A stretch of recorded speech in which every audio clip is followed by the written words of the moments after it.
انا خیر منہ، میں تو اس آدم سے بہتر ہوں۔ اے اللہ کیوں بہتر ہوں؟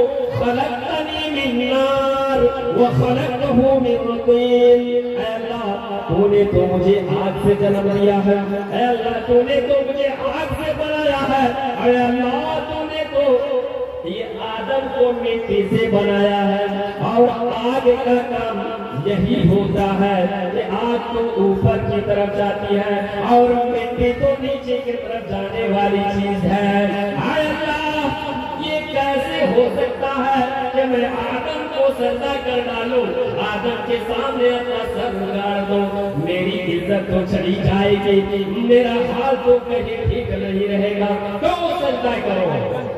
اللہ نے کیا کہا؟ فَاهْبِطْ مِنْهَا، تو نکل جاؤ آسمان سے، نکل جاؤ، اتر جاؤ آسمان سے، جنت سے نکل جاؤ۔ تمہارے لیے یہ لائق نہیں تھا کہ اللہ کا حکم ہو جائے اور تو حکم کو ڈال دو۔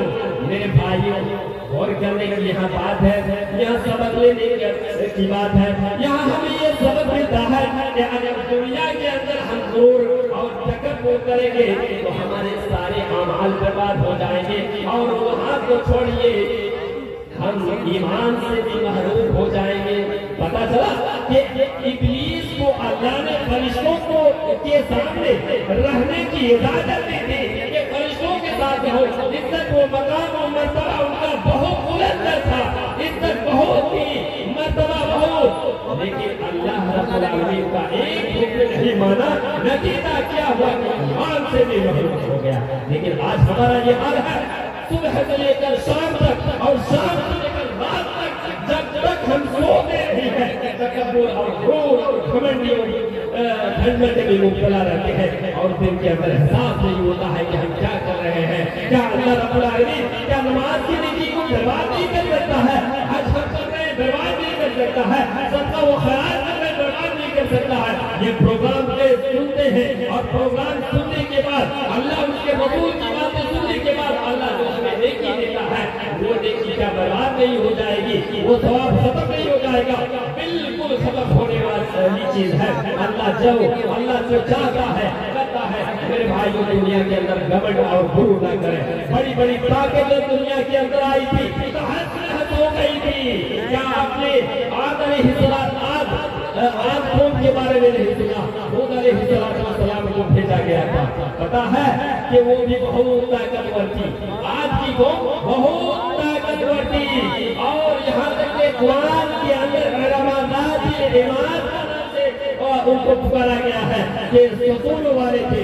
آج تو ہم پیلر اور چھوٹے پتھروں سے اور سیمنٹ سرجا سے ہم پیلر بنا دیتے ہیں، لیکن وہ آج قوم اتنی طاقتور اور اتنی مضبوط تھی کہ پہاڑ کو تراش کر وہ گھر اور ستون بنایا کرتے تھے۔ اللہ نے کیا کیا؟ آپ کی قوم کو تہس کر دیا۔ کیوں؟ آج تو اللہ نے آج کو برباد کیا۔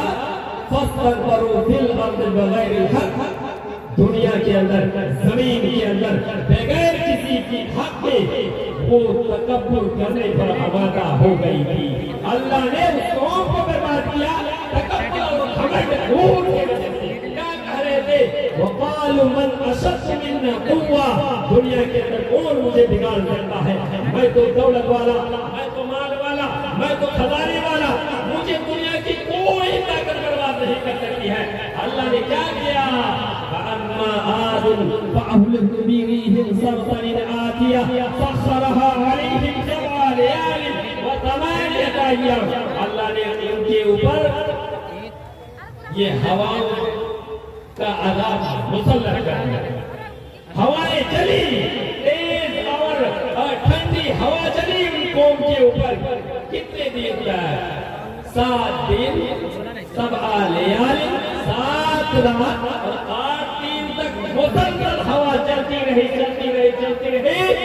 آدم کی قوم تحس آئے، آج وہ تحس ہو گئی، برباد ہو گئی، کہیں کی کہیں رہ گئی۔ وہ تراشنا بیکار، یہ بلڈنگیں بنانا بیکار، اور بڑی بڑی عمارتیں بنانا کرتے تھے، وہ عمارتیں رہ گئی، کوئی فائدہ وہ عمارت نہ دے پائی، وہ طاقت چلی گئی، طاقت کچھ بھی کام نہیں آئی۔ میرے بھائیوں، دنیا کے اندر گھمنڈ نہ کریں، دنیا کے اندر غرور نہ کریں۔ یہاں قرآن و حدیث کی باتیں ہو رہی ہے، اللہ اور اس کے رسول کی باتیں ہو رہی ہے، اور گھمنڈ اور غرور میں ابھی بھی ہم مبتلا ہے۔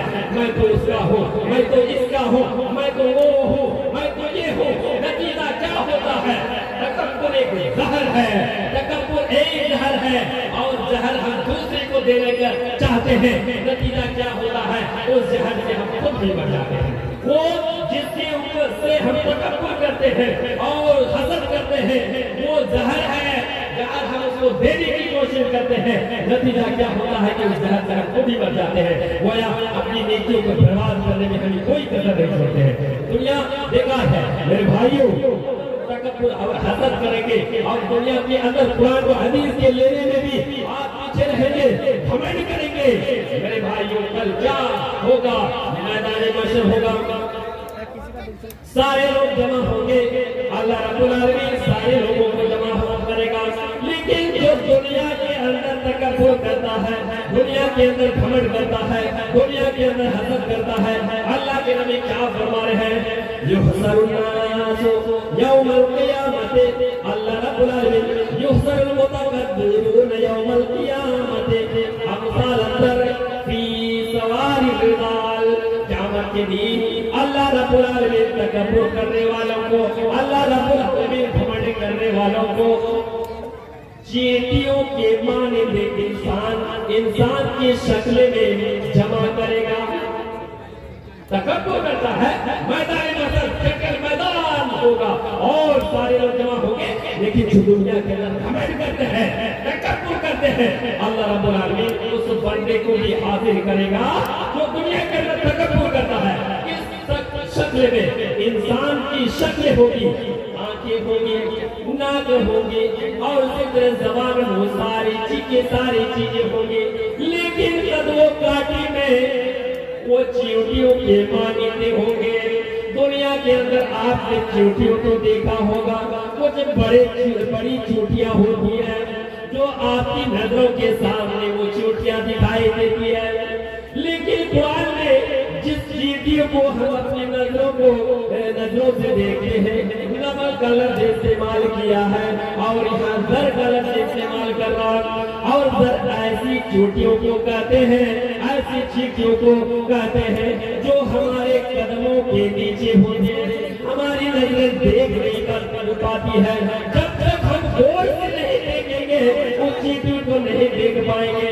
بس اوقات اپنے قدموں سے ان چیوٹیوں کو روڈ میں ڈالتے ہیں، چھوٹی چھوٹی چیوٹی جو دنیا کے اندر غرور اور تکبر میں مبتلا ہے، اللہ رب العالمین چیوٹیوں کے مانند انسان کی شکل میں جمع کرے گا، شکل کر جمع کرے گا، اور ان کی طرف کیا ہر طرف سے ان کے اوپر ذلت چھا رہی ہوگی۔ کیا کر رہے تھے دنیا کے اندر؟ تم تو بڑے تھے، تم مال والے تھے، تم دولت تھے، میں دیکھ رہا ہوں آج تم بہت چھوٹے ہو، کیا وجہ ہے؟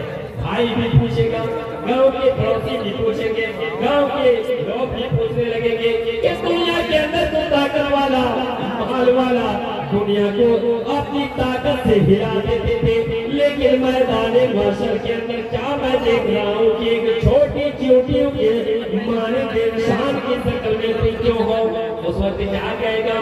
دنیا کے اندر مجھے تو طاقت ملی، دولت ملی، مال ملا، ہر ایک چیز ہمیں اللہ نے دی تھی، لیکن ایک چیز ہمارے اندر کمی رہ گئی تھی کہ میں اپنی دولت کو دولت میں سمجھا، اپنی طاقت کو طاقت میں سمجھا، اور غرور اور تکبر میں مبتلا ہو گیا، اور اللہ کو یہ ادا پسند نہیں آئی، اور اللہ جب میں مر گیا ہوں تمام لوگوں کو تو بڑے بڑے اور اپنی شکل میں جمع کیا ہے، اللہ نے میں جو تکبر کیا ہوں یہ ادا پسند نہیں آئی ہے، اور اللہ نے مجھے قدر و کاٹی میں بہت چھوٹا کیا ہے۔ میدان محشر میں رونے لگے میرے بھائیوں، دنیا کے اندر تکبر نہ کریں، گھمنڈ نہ کریں۔ آپ لوگ کے سامنے قرآن و حدیث کی باتیں ہو رہی ہیں، آپ نہ یہ دیکھیں کہ میں فلاں ہوں، میں تو فلاں سے ہوں، میں تو فلاں سے بڑا ہوا ہوں، یہ دیکھنا ہے کہ بات کس کی ہو رہی ہے۔ اللہ کی بات ہو رہی ہے تو ہم دینے کے لیے تیار ہیں، فلاں کو نہیں مانیں گے، فلاں کو نہیں